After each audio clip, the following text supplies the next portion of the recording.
Mongolian beef, something that we absolutely love but have yet to take to the Blackstone until today.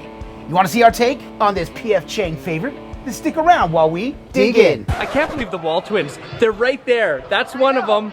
That's the other one. I'm the other one. Hey, welcome back. I'm Adam. I'm Brett. And we are the WALTWINS. If this is your first time here with us, though, Welcome. Consider subscribing and hit the notification bell so you don't miss any of the cooks that we do here on the Blackstone Griddle. I really love it when we do these highly requested favorites, and Yes. I say favorite because at P.F. Chang's this is one of my favorite things to get. Yes, and I've actually never been to P.F. Chang's, but I love Mongolian beef. I love Mongolian barbecue, which is another thing I would like to throw down on the Blackstone as well. So I am very excited to do this one today. And that makes so much more sense when I was explaining to Brett that we were doing Mongolian beef. Now, if you saw just a little bit ago, we did our Korean barbecue cook. Bulgogi. Bulgogi. It's fun to say. Yes. And when we did that cook, a lot of people said, hey, this reminds me of Mongolian beef. Have you guys done that one yet? Much to my surprise, Brad had never tried P.F. Chang. So at first he was kind of confused with how we were doing with the Mongolian beef because we've done the Mongolian barbecue where you go to the joint, you pack your bowl full, and then they cook it on, well, the round griddle disc, right? Yeah. So this is just the Mongolian beef, our take on P.F. Chang's Mongolian beef. And I'm super excited to do this one. A lot of the same ingredients. Yes, but the reason why I'm excited is because when we were prepping all the ingredients, it smelled so good. From the ginger, the garlic, the soy sauce, brown sugar, all of it, the green onion. And that's the groceries. No There's need to go to them. There you go. But Brett, let's get to the rest of them. One thing not mentioned is the beef. You can see all these ingredients as we will explain their use as we cook. It's almost like a sin to call this beef. Yeah. This is New York strip steak that we've actually cut down into these strips. It's a sin to call New York strip beef. But we'll use a little bit of salt and pepper to taste. The cornstarch we'll toss in the meat, and I'll start that in just a minute. And then the rest of this, we're going to kind of make a sauce that we'll eventually throw on the griddle. This is actually going to be relatively a quick one. Once we get the sauce going, that's going to take the longest. In fact, I'm going to turn this on right now. Yeah, we'll get this going, and yeah, let's get the cook going. So, okay, so Brett's going to go ahead and walk us through what's going on here. Yeah, now you definitely want to go, not necessarily step by step, but this first step is important because of the flavors that are released. So I'm going to put a little bit of oil right here into the pot. No, I do more. You want about a tablespoon? A tablespoon, okay. Yeah, you only put 3/4 of a tablespoon there first time. There you go. And then we're going to mix in. And then the ginger and garlic, which are both in here, and we're going to saute them for about a minute because that is going to release the most amazing smells, the flavors. And the biggest advice that I can give with the garlic and the ginger, it is so nice. You want to get those cooking, but if you leave it for too long, that ginger will burn and then the dish is no good. So that's one thing we're watching. But I'm going to put these burners on low for now. We'll be cooking over here in just a minute, but I don't want this to get too hot yet. Sure. Oh, this smells good. All right, so we're switching things up. The whisk was really just kind of pinning it against the sides, and we want this in the middle so it can really saute. It's not browning up really much at all, which is good. I was worried that it was going to take and start to like almost burn immediately, but obviously the oil helps with that. And also we're in a little pot on the Blackstone. A lot of people wonder whether or not it's worth it to use like a pot or pan on the Blackstone. Obviously it's going to take a little bit longer than it would on your stove, but the idea is we're keeping the heat from the inside, bringing it outside, and being able to do this whole awesome cook out here. This is just fun anyway. All right, so now I'm going to add the soy sauce. Nice. And the water.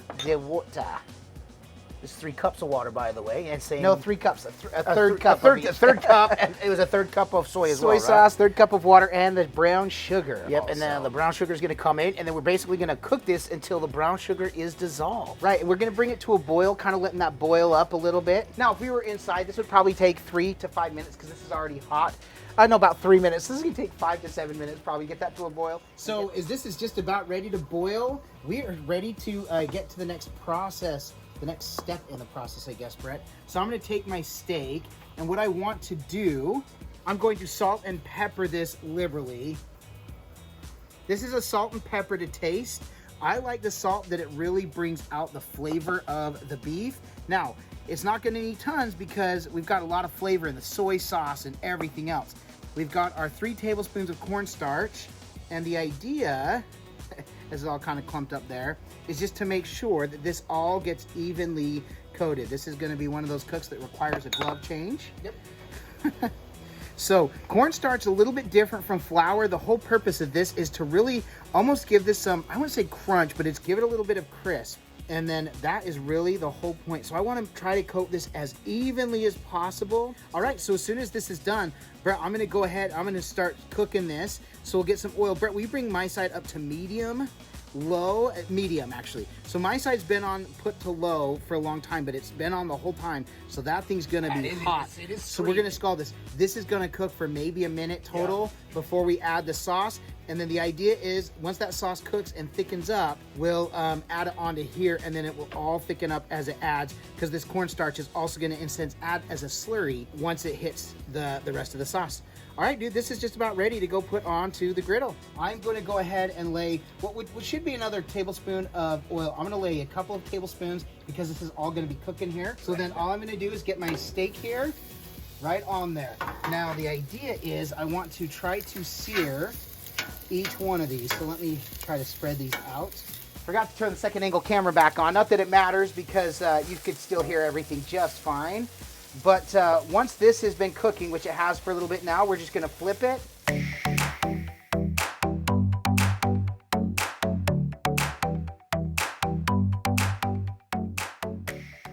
So in just a minute, I'm gonna have Brett go ahead and pour this on, and we should all be good. Okay, so at this point, this is all seared, ready to go. So Brett, go ahead and toss that sauce in there.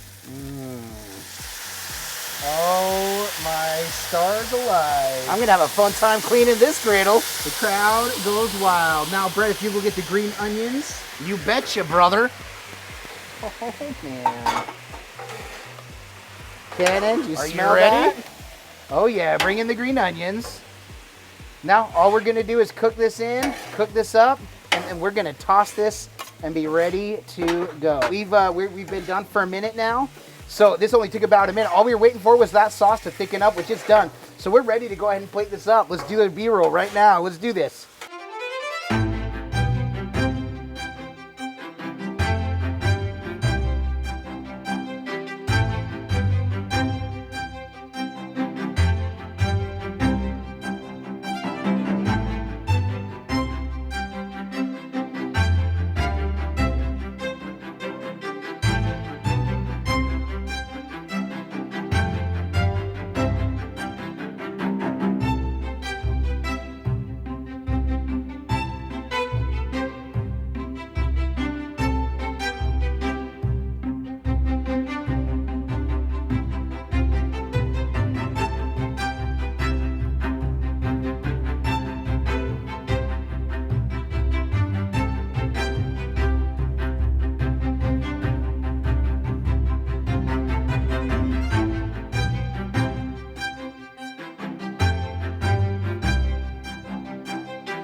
Well, there it is. And I would say, aside from getting the ingredients together, a relatively easy cook. Another banger cook that you can do on the Blackstone. Seriously, the longest portion of this entire cook was getting the sauce up. The sauce up the heat. Yep.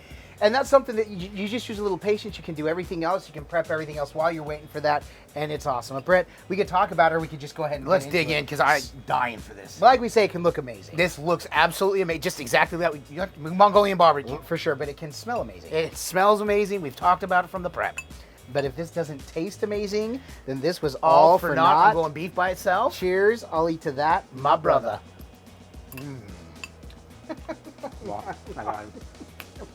Bye-bye. See you later. You're gonna walk right to the pool. People keep wondering about that. Oh my gosh. No, it's funny. Jokes are funny. Yes, they are. This has a remnants only. It reminds me of that orange chicken we made. Right. And I think it's because of the starch on the meat? On the beef. Yeah, just like, with that. But oh my gosh. I know. I got to get some of the rice in here. Look at this. It's gooey rice now. That is really, really good. The rice. Wow. Well, I promised Granton I'll be handing this off. All right. I don't know how we could top that. Listen, I'm laughing. This is one of those, the first bite was good. The second bite was even better. Then the next one's going to Throw be some even rice better. in there. Forget about it. Restaurant quality. Yep. Is okay compared to P.F. Chang. I Yeah. think it's better. Absolutely. Never been there, but I think it's better. It compares because the thing that I love about these Asian dishes that I talk about is the fact that they always taste authentic. They taste like Yep. the restaurants that I go to, and so I always love them. Yeah, this is right up there with all I mean, I haven't had a ton of Mongolian beef. Right. But of the Mongolian beef that I have had, this matches it, Right. if not better, because it's so good. Right. We never cease to amaze me. Right. That's just all I'm saying. Right.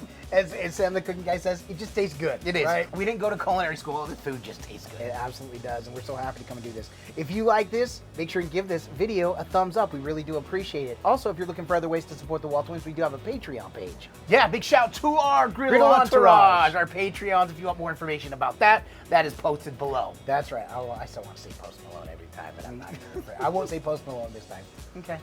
Another way to support us is through our merchandise. There's a link to our merchandise store in the description below this video as well. Our merchandise is brought to you through Digital Promotions, who works closely with Crossroads Missions. Crossroads Missions serves all around the world, not just here in the United States. And a portion of all the purchases made through the WALTWINS goes to support and benefit Crossroads Missions and the various work that they do. And we couldn't be more honored to be a part of that. Yes. Cannon, how's the Mongolian beef?